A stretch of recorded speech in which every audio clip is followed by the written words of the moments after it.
अस्सलाम वालेकुम everyone, welcome back to another video. कैसे हैं आप लोग? मेरे अच्छे होंगे व्यूअर्स। दो बड़ी न्यूज़ आप लोगों के साथ शेयर करने जा रहा हूं जो बहुत इंपॉर्टेंट है, इसलिए वीडियो को लास्ट तक जरूर देखिएगा।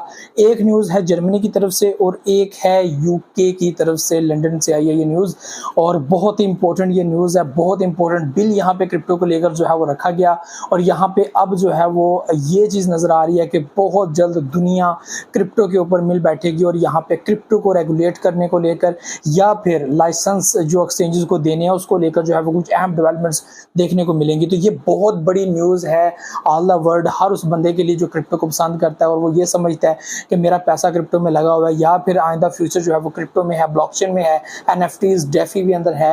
तो जो है वो यहाँ पर रेगुलेशंस बहुत इंपॉर्टेंट है क्रिप्टो के अंदर। तो यहाँ पे ये चीज़ आप लोगों के साथ इस वीडियो के अंदर शेयर करने जा रहा हूँ। दो इंपॉर्टेंट कंट्रीज ने यहाँ पर बहुत बड़े स्टेप लिए हैं। सबसे पहले मैं जर्मनी की बात करूँ तो जर्मनी जो इस वक्त बहुत बड़े क्राइसिस से गुजर है, यहाँ पर पब्लिक की जो आमदन है वो कम होती जा रही है, लोगों की डिमांड हाई होती जा रही है, लेकिन यहाँ पे जो इन्फ्लेशन है वो काफ़ी तेज़ी के साथ बढ़ रहा है और रीज़न जस्ट एंड जस्ट हम लोगों को यूएस एंड रशिया की वजह से जो है वो नज़र आ रहा है वहाँ पर। तो काफ़ी बड़ा क्राइसिस जो है वो जर्मनी के अंदर, इकॉनमी क्राइसिस जो है वो देखने को मिल रहा है। तो इस टाइम फ्रेम में एक बहुत बड़े बैंक ने, ठीक है, ड्यूट स्टैश जिसका नाम है, ठीक है, उन्होंने जो उनकी एसेट्स जो है वो 1.4 ट्रिलियन डॉलर हैं, उन्होंने ये रिक्वेस्ट की है कि क्रिप्टो को लाइसेंस और यहाँ पर इसको रेगुलेट करने को लेकर जो है वो कुछ इंपॉर्टेंट डेवलपमेंट्स की जाएं और यहाँ पर उन्होंने बिल भी जो है वो रख दिया है उनकी पार्लियामेंट के अंदर और उनको रिक्वेस्ट की है कि इसके ऊपर काम किया जाए और बहुत जल्द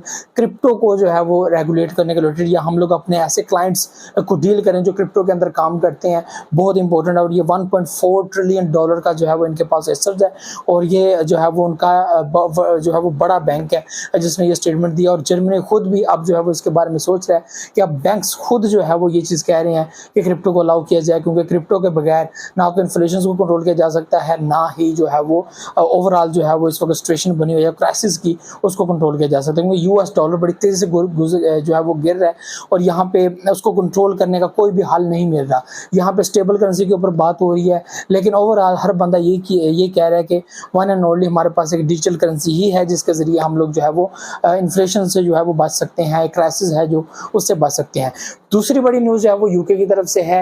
यूके की पार्लियामेंट के अंदर यहाँ पर बाकायदा तौर पर क्रिप्टो को जो है वो एक्सेस देने, क्रिप्टो को एज अ पेमेंट यूज़ करने और यहाँ पे जो है वो लाइसेंस देने के लिए जो है वो बाकायदा तौर पर बिल जो है वो पार्लियामेंट में लाया गया है और यहाँ पर अब जो है वो इसके ऊपर बहस हो रही है कि इसको रेगुलेट करने के ऊपर काम शुरू किया जाए, टेक्नोलॉजी को जो है वो अडॉप्ट किया जाए, स्कैम्स और इस तरह की और भी सिक्योरिटी जो पर्पस हैं वो सबको जो है वो क्लियर किया जाए। इसके रिलेटेड जो कुछ होता है वो करना होगा। आपको पता है यूके खुद इस वक्त बहुत बड़े जो है वो क्राइसिस से गुजर रहा है और वहाँ पर भी जॉब्स को लेकर पब्लिक को जॉब्स नहीं मिल रही। वहाँ पे एक जब से वो यूरोपियन यूनियन से लादा हुए हैं काफ़ी मुश्किलात जो है वो वहाँ पर टेक्नोलॉजी वाइज जो है वो हम लोगों को देखने को मिली है। तो दो बड़ी कंट्रीज जो इस वक्त बहुत बड़े क्राइसिस जो है वो गुजर रहे हैं, तो दोनों के लिए ये स्टेप लेना बहुत इस वक्त ज़रूरी बना हुआ है। उसके पीछे रीज़न क्या है कि जो है वो जो इनका इकॉनमी की जो सिचुएशन बनी हुई है, इस तरह की चीज़ें वो चाहते हैं कि या तो जो है वो ऑफिशियल अपनी एक डिजिटल करेंसी लॉन्च कर दी जाए, उसके अंदर काम किया जाए, या फिर बैंक्स यहाँ पे अलाउ कर दें कि क्रिप्टो के अंदर काम किया जाए और टेक्नोलॉजीज और इस तरह की जो है वो अथॉरिटीज़ को जो है वो हायर किया जाए जो स्कैम से और इस तरह की चीज़ों से वो बचे और ब्लैक मनी, इलीगल मनी, इनसे जो है वो बचा जा सके। तो KYC को लेकर जो है वो काफ़ी यहाँ पर बातें की गई। तो दो बड़ी न्यूज़ जो आप लोगों के साथ शेयर की हैं बहुत इंपॉर्टेंट है। इसके अलावा वर्ल्ड वाइड जो चीज़ें चल रही हैं वो बहुत इंपॉर्टेंट है। रिपल को लेकर जो है वो कुछ अहम डेवलपमेंट्स हुई हैं। यहाँ पर जो लूना क्लासिक के जो ऑनर है डू ओन, उनके रिलेटेड जो है वो कुछ अहम डेवलपमेंट्स हुई हैं। बाइनेंस के अंदर जो है वो कुछ अहम डेवलपमेंट्स हुई हैं। US security exchange commission and US securities, उनके दरमियान जो है वो कुछ एग्रीमेंट्स हुए हैं, वो आप लोगों को मैं नेक्स्ट वीडियो के अंदर जो है वो जरूर शेयर करूंगा।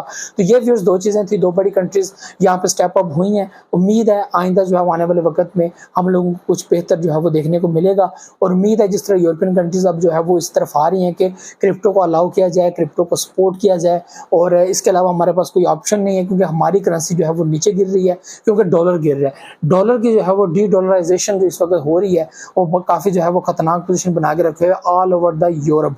ठीक है। और एशिया के अंदर तो ऐसी कोई पोजीशन नहीं है, और एशिया के अंदर सिंपली उन्होंने फार्मूला लगा दिया है कि इजीली आप लोग चाइना की करेंसी को यूज़ करें और आप लोगों को कोई प्रॉब्लम नहीं होगी। और चाइना एक बड़ी इकॉनमी है, उसके पास हर चीज़ है, रशिया उसके पास सारा कुछ है। आप लोगों को कुछ भी चाहिए, ज़रूरत की चीज़ें चाहिए, आप लोग इजीली वहाँ से मंगवा सकते हैं, आप डील कर सकते हैं, और आप लोगों को यूरोप के साथ कनेक्ट करने की कोई ज़रूरत नहीं है। तो यहाँ पे ये जो वाया है ये बहुत ख़तरनाक है, ठीक है, ख़ास यूरोप के लिए, क्योंकि एक टाइम ऐसा जो है वो बनता चलता नज़र आ रहा है कि एक टाइम में बिल्कुल भी यूरोप की ज़रूरत नहीं रहेगी एशिया को, और कुछ भी जो है वो करने की ज़रूरत नहीं है, क्योंकि ऑयल आपको एशिया से मिल जाएगा, ठीक है। आपको हर एक चीज़ इस्तेमाल की, डेली लाइफ की मशीनरी तक आप लोगों को जो है वो एशिया के अंदर चाइना, रशिया, बड़ी बड़ी कंट्रीज जो है वो आपको प्रोवाइड करेंगी। इंडिया यहाँ पर बहुत बड़ा एप्पल का जो है वो मैन्युफैक्चर्ड जो है वो दुनिया का बड़ा जो है वो 2025 के अंदर मैन्युफैक्चर्ड होगा, जो है वो जो मैन्युफैक्चर करेगा एप्पल आईफोन्स को। तो यहाँ पे अब जो है वो मार्केट बढ़ती जा रही है, बड़ा सिस्टम होता जा रहा है। तो एशिया में जो है वो बेहतरी आइंदा आने वाले दिनों में नजर आ रही है, और यूरोप में कैसे नजर आ रही थी। ये व्यूअर चीज़ें थी जो आप लोगों से शेयर करनी थी। उम्मीद आप लोग वीडियो पसंद है। मुझे तो नेक्स्ट वीडियो में दुआ में याद रखिएगा, बहुत सारे ख्याल रखिएगा। अल्लाह हाफिज़।